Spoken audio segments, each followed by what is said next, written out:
बातमीत सत्यता हीच आमची ओळख।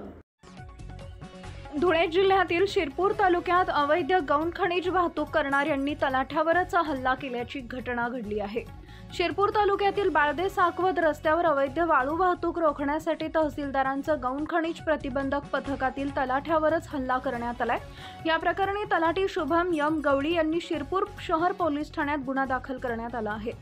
गौण खनिज अवैध व चोरटी वाहतूक रोखण्यासाठी तहसीलदार महेंद्र माळी यांच्या आदेशानं गौण खनिज प्रतिबंधक पथक नियुक्त करण्यात आले होते। त्या अनुषंगाने गस्त घालण्यात येत असताना तालुक्यातील बाळदे साकवत रस्त्यावर वाळू वाहतूक रोखण्यासाठी सापळा लावण्यात आला होता।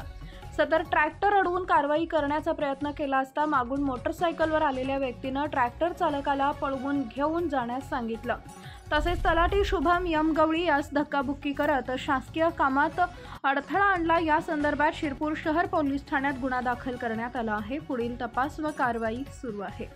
मुख्य संपादक जतीन बोरसे। आपल्या परिसरातील महत्त्वाच्या बातम्या पाहण्यासाठी आजच आमच्या JBTV न्यूज चॅनलला YouTube वर सबस्क्राइब करा आणि बेल आयकॉन प्रेस करा।